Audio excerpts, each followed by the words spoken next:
I've been having a lot of fun with Drew. Poor Drew wasn't informed that when he got picked up from the airport yesterday, that he would be in a 2-hour car ride with me yesterday, and so he got stuck with me grilling him with questions. Had a pre-grill, yes. He was like, "I'm an introvert." He was like trying to put his like headphones in.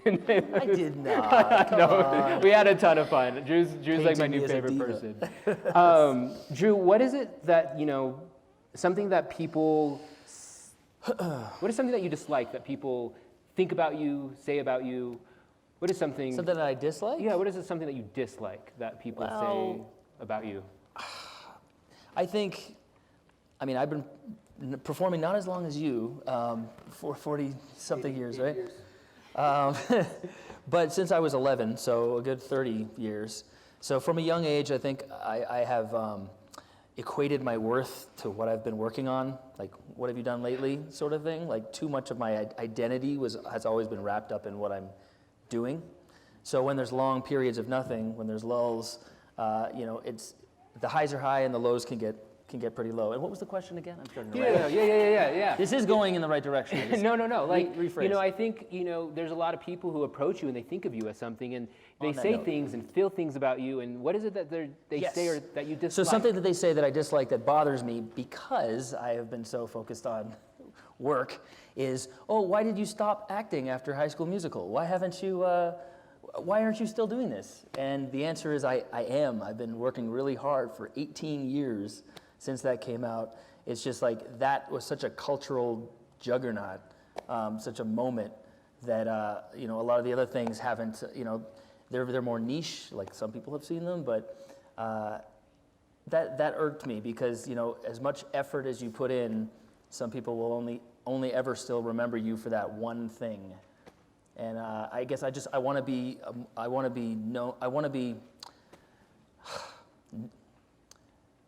acknowledged for more than just one thing I did 20 years ago, like because so much care and love and effort has gone into everything I've done since.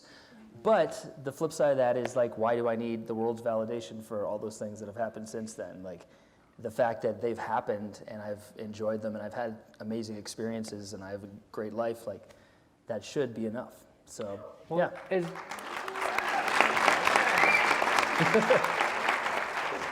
Again, like High School Musical was massive, and is there this kind of fear that like there may never be something that big again? Of course, yeah. Is that like you don't want to think you peaked 20 years ago? Of course, yeah.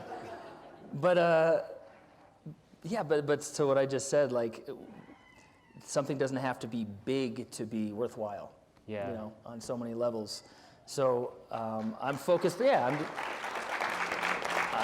I've become much more selective now in what I put myself out for, and I'm trying to be really specific on what I want to do because my time is so much more limited now with a family. So yeah, I appreciate that for what it was in the time that it happened. Like I was in the right place at the right time, and the pieces just fell together for me, and I loved every second of it. But I think what I'm doing now is every bit as meaningful. In other ways. Yeah,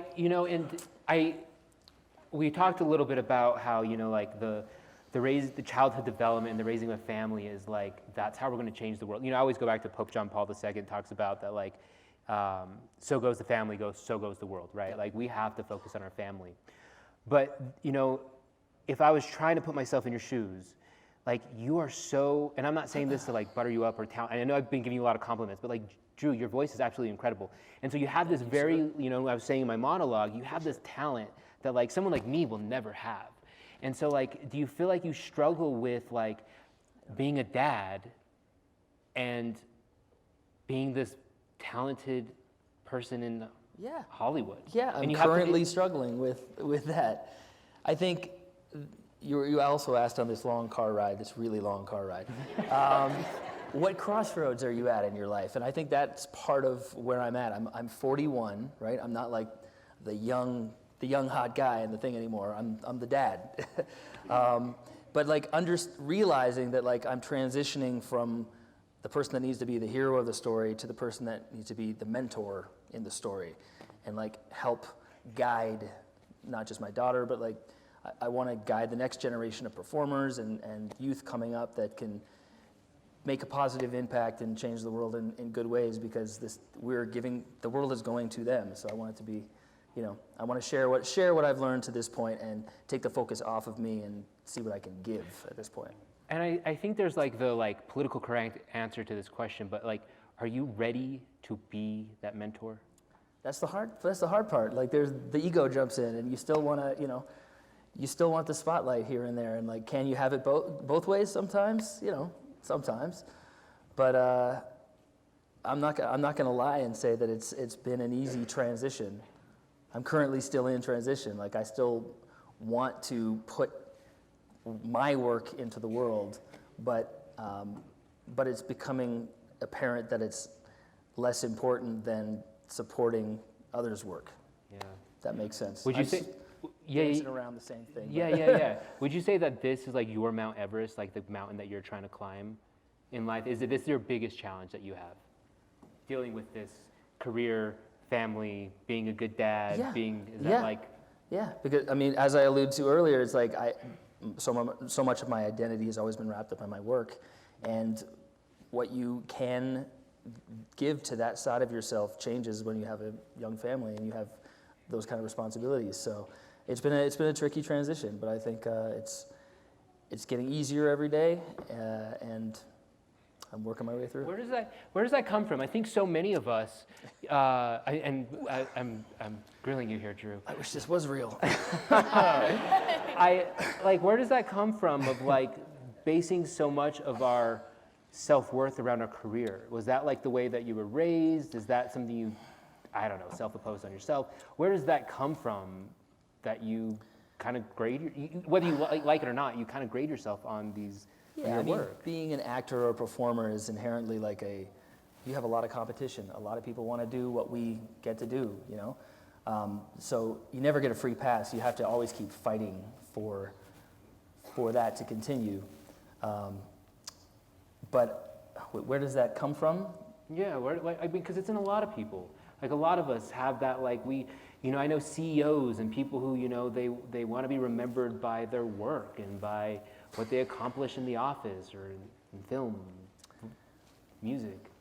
Yeah, I don't know. I think maybe it's part of human nature, and I don't think social media has helped much in that respect. I mean, now it's easy to compare yourself, your finances, your career, your family, your relationships, everything. It's so easy to see everyone else doing it right, and the places where you fall short. So I'm trying to distance myself from comparing. Yeah. I don't remember who said comparison is the thief of joy, but I really believe that that's very true. So like, run your own race at your own pace is sort of my new. It's so real though that I think a lot of us just reflect on other people and we think they're doing it right? Like, they figured it out and I'm doing it wrong, and they think the same thing. Yeah, I mean, it's the grass is greener on the other side, or there's just it's such a hard situation.